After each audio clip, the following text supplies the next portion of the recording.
see trees of green, red roses too. I see them bloom for me and you. And I think to myself, what a wonderful world. I see skies of blue and clouds of white, the bright blessed day, the dark sacred night. And I think to myself, what a wonderful world.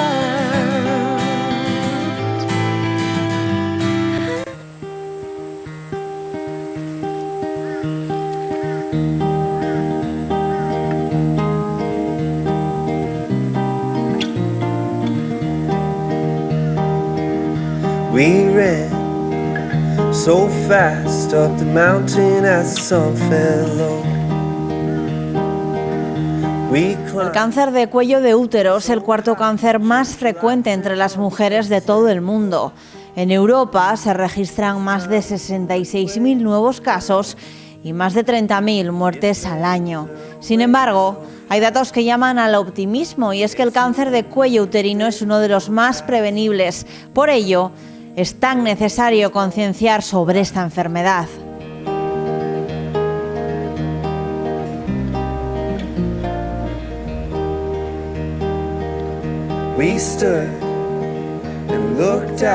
Junto al doctor Diego Erasun Mora hoy charlamos sobre el cáncer de cuello de útero, también conocido como cérvix uterino.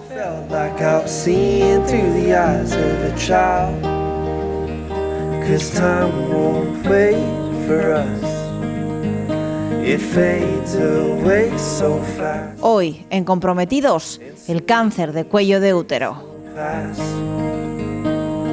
So make these moments last.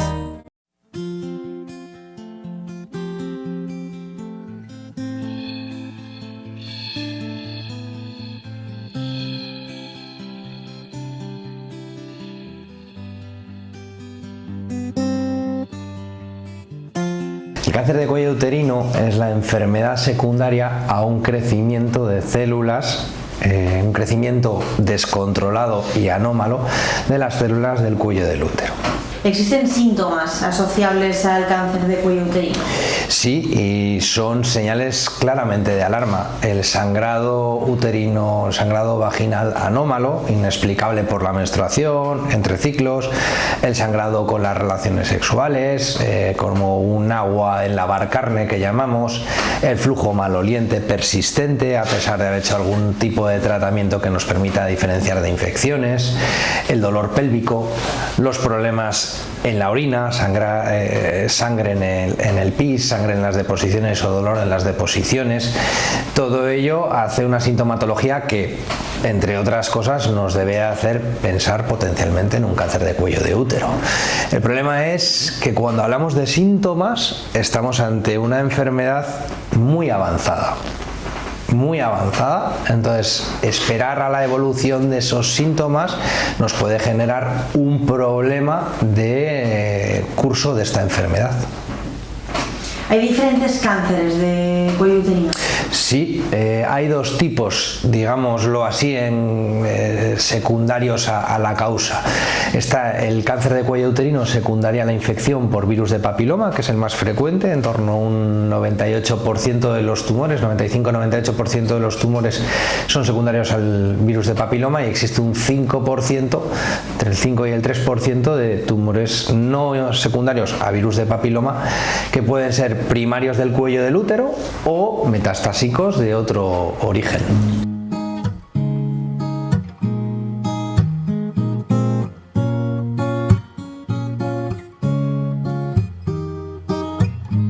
El virus de papiloma humano es una entidad infecciosa que sabemos que infecta por contacto daño a diferentes tejidos, pues por ejemplo es el causante de las verrugas en las manos y en los pies, es el causante de las verrugas en los genitales, pero en el cuello del útero es capaz de asentarse, integrarse dentro del mecanismo de desarrollo y de replicación de la célula, volverla loca y a lo largo de los años acumular, digamos, señales erróneas con un crecimiento descontrolado sin freno que acaban produciendo el cáncer de cuello de útero. Por tanto, estamos hablando de un virus. Y digamos que este cáncer lo provoca el... Es secundario, efectivamente, a la infección a lo largo del tiempo. La ventaja es que ya conocemos cómo es su evolución, es decir, desde la infección, desde la primera infección por virus de papiloma hasta el cáncer de cuello de útero, existe una historia natural, es decir, una evolución natural de unos 10 años sin síntomas. Y esos 10 años son una etapa fantástica para ser capaces de detectarlo, monitorizarlo, tratar esos cambios que pueda producir, previniendo un cáncer de cuello de útero. What would you say if I took those words away? La detección inicialmente es por una prueba tipo PCR. ¿Vale? Detección directa de la presencia del DNA del virus de papiloma en el cuello del útero, en sus secreciones, es lo que nos orienta a una infección activa. Luego hemos de complementar, porque eso es una prueba, digamos, de cribado, de filtro, qué mujeres con infección de virus de papiloma están en mayor riesgo de desarrollo de un daño o de una lesión frente a las mujeres en las que no. Y para eso se suele asociar el estudio por citología o por colposcopia, que es una prueba de detección de daño secundario al virus de papiloma. Es decir, la infección de virus de papiloma es causa necesaria, pero no suficiente para desarrollar un cáncer de cuello de útero. Y de hecho, la inmensa mayoría de las mujeres van a tener infecciones transitorias con vuelta a la normalidad en el plazo de 1 o 2 años. Pero son pruebas que, digamos, serían en una consulta ginecológica, en una revisión más de las anuales. Correcto. Dentro de un sistema de cribado y bien estandarizado, sabemos que en mujeres asintomáticas debemos de hacer las pruebas de detección, ya sea de daño por citología o de detección de DNA de virus de papiloma, en un plazo entre 3 y 5 años. Pero ese plazo a veces es superado porque las instituciones sanitarias no tienen mecanismos activos de detección poblacional como para tener que ir a buscar a esa señora, y es esa señora la que tiene que acudir de motu propio a hacerse estas pruebas de cribado.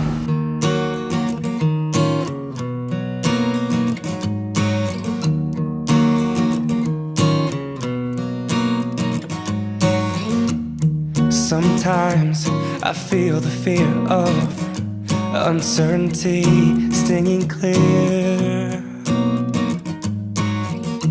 ¿Existe una franja de edad de mayor riesgo? Sí, a ver, indudablemente en una mujer que ha mantenido relaciones sexuales, sexualmente activa, está en riesgo en cualquier franja de edad. Generalmente en las mujeres jóvenes, por debajo de los 25 años, el cáncer de cuello de útero es prácticamente una anécdota, y entre los 25 y los 65 es donde se engruesa esa población de riesgo, con dos picos fundamentales de edad, que está entre los 30 y los 35 y entre los 50 y 55. Aunque con el aumento de la expectativa de vida estamos empezando a ver cánceres de cuello de útero en edades más tardías, en edades 70, 75, porque el aumento de expectativa de vida hace que este riesgo, que antes no estaba, aparezca.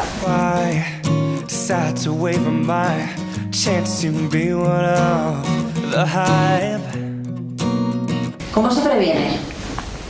A ver, la prevención del cáncer de cuello de útero se basa en 3 estándares básicos, que es educar, concienciar, vacunar y cribar. De hecho, la Organización Mundial de la Salud, sabiendo que el cáncer de cuello de útero es una entidad prevenible, tiene en marcha su estrategia 90-70-90, que es 90% de mujeres vacunadas por debajo de los 15 años, 70% de mujeres cribadas, evaluadas si tienen infección de virus de papiloma o no por debajo de los 45 años y 90% de mujeres que tienen infección y que tienen un daño hayan sido tratadas de esa lesión, de tal manera que somos capaces de prevenir el cáncer de cuello de útero.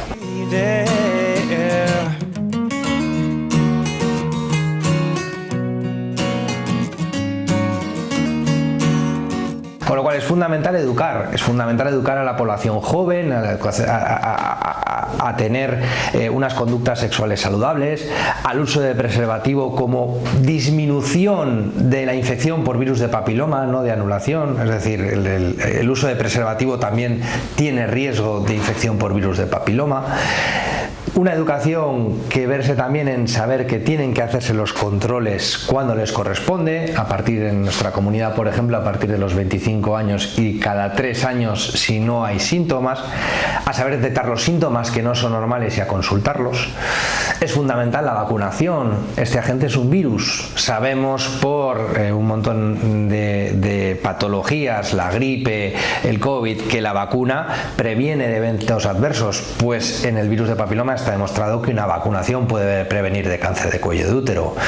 Y por último, si hay una lesión, un buen sistema sanitario con conocimientos para tratar esos daños, que cortemos esta progresión hacia un cáncer de cuello de útero.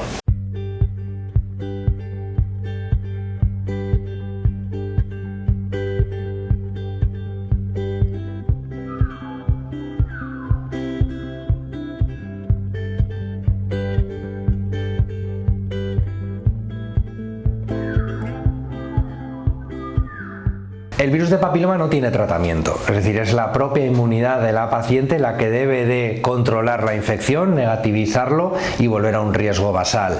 Eso sobre todo es conducta sexual adecuada, evitar el número de parejas sexuales elevados, que es lo que previene de nuevas infecciones, el estar vacunado, el usar un preservativo ante unas condiciones de no saber qué perfil de riesgo es la pareja sexual, no fumar. Sabemos que el tabaco es un cofactor para desarrollo de cáncer de cuello de útero, hacerse los controles adecuadamente, no es un tratamiento hacia el virus, pero sí de su progresión. Una vez detectada una lesión, generalmente vamos a tratamientos quirúrgicos en la enfermedad inicial, ¿vale? Lo que plantearíamos las conizaciones, que es la extirpación de la parte del cuello del útero lesionada, siendo conservador con la anatomía para que siga haciendo su función. Y cuando estamos hablando de cánceres de cuello de útero ya tenemos que ser tratamientos mucho más agresivos, conizaciones más amplias, extirpaciones más amplias, extirpación del útero y de los ganglios para su estudio, o cuando hablamos de enfermedades con afectación localmente avanzada, pues hablamos ya de tratamientos más agresivos sistémicos como la quimioterapia y la radioterapia o su combinación, de tal manera que vayamos hacia un tratamiento erradicador de enfermedad, pero que ya la cirugía no va a tener el rol de curación como tienen en los estadios más iniciales.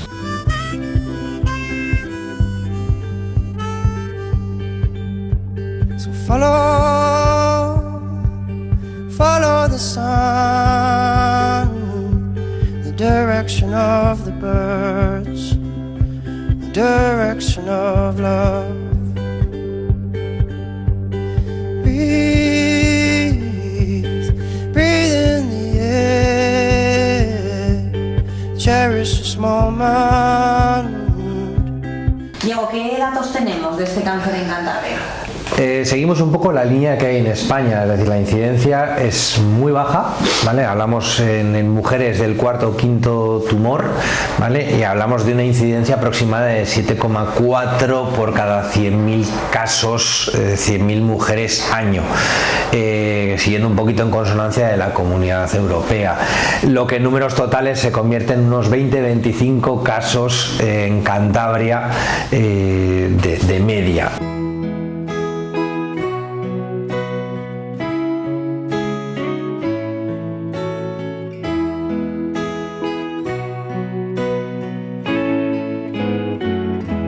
Lo que pasa es que son casos que cada uno nos hace un daño a nosotros como personal sanitario, porque cada caso de cáncer de cuello de útero es un fracaso en la prevención de un cáncer plenamente prevenible. In the hour of darkness, she's standing right in front of me, speaking words of wisdom, let it be. Sí es cierto que la globalización, el mundo en el que vivimos, no nos permite un control adecuado de qué pacientes vienen de un sistema sanitario adecuado como para asegurarnos, pero todas aquellas mujeres censadas que tengamos en Cantabria deben de estar vigentes dentro de un programa de prevención de cáncer de cuello de útero, porque el cáncer de cuello de útero es un fracaso como institución sanitaria.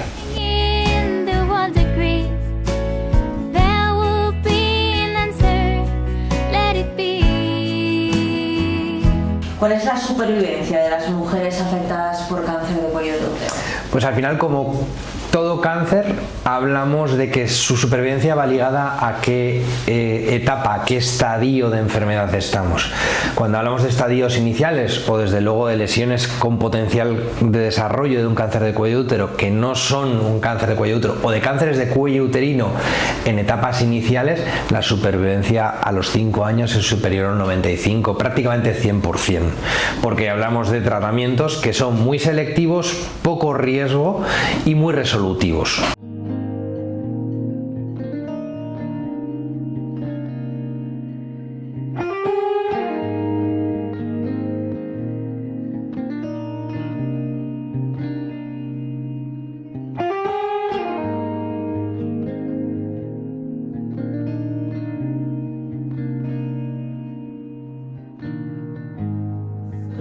Cuando estamos ante un diagnóstico más avanzado o tardío, los tratamientos, siendo más agresivos, no tienen tanto potencial de curación, cronifican, pero hablamos de supervivencias en torno al 60-70% a los 5 años, cosa que en un cáncer de cuello de útero no ha habido una mejoría, ¿vale? Y cuando estamos hablando ya de enfermedades muy localmente avanzadas o metastásicas a otros órganos, la posibilidad de supervivencia a 5 años rondará el 10%, es decir, una supervivencia muy baja. Por eso la clave es adelantarnos a los acontecimientos o escuchar señales del cuerpo que digan tenemos que consultarlo a ver si estamos hablando ante un cáncer de cuello de útero o no.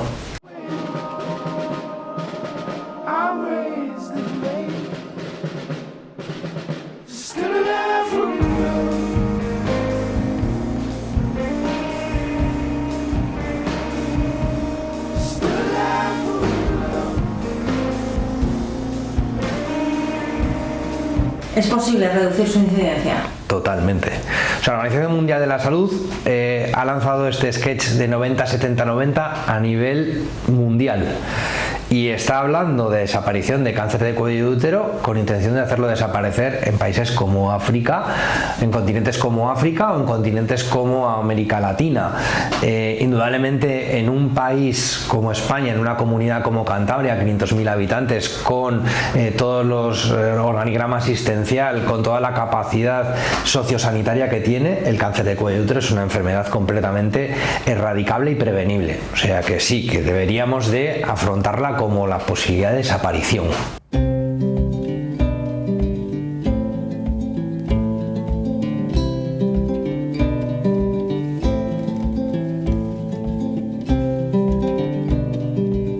A ver, la clave ante cualquier evento negativo son los estilos de vida. Evitar fumar, una alimentación saludable, conductas cero, disminuir el riesgo, ya sea en cualquier ámbito de la vida, es una conducta sanitaria activa que a cualquier frente vital es recomendable. Indudablemente a nivel ginecológico sabemos que estamos hablando de dos tipos de cánceres de comportamiento diferente, uno completamente prevenible, con detección precoz de su causante o de su daño, y el otro que ante una detección precoz te mejora muchísimo la supervivencia. Son dos entidades que, aunque de manera diferente, sabemos que podemos prevenir sus eventos adversos, su mortalidad asociada, su radicalidad en los tratamientos, su toxicidad en los tratamientos, su calidad de vida, su aspecto psicológico en cuanto a superación, si somos capaces de superar el miedo de consultarlo, afrontar delante de un profesional sanitario que sepa lo que tiene que hacer, cuándo lo tiene que hacer, cómo lo tiene que hacer, y eso hacer que en conjunto, formando un equipo, el éxito de supervivencia y de eventos adversos sea prácticamente nulo.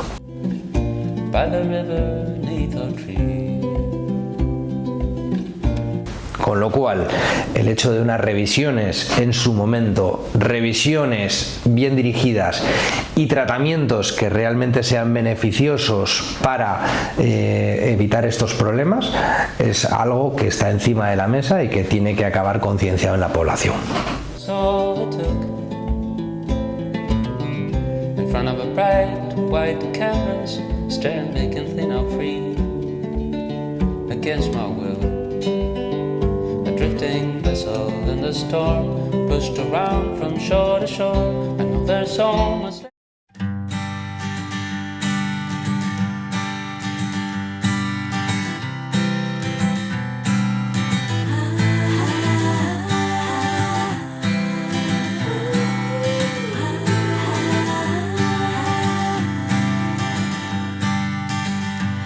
I see trees of green, red roses too. I see them bloom for me and you. And I think to myself, what a wonderful world. I see skies of blue and clouds of white, the bright blessed day, the dark sacred night. And I think to myself, what a wonderful world.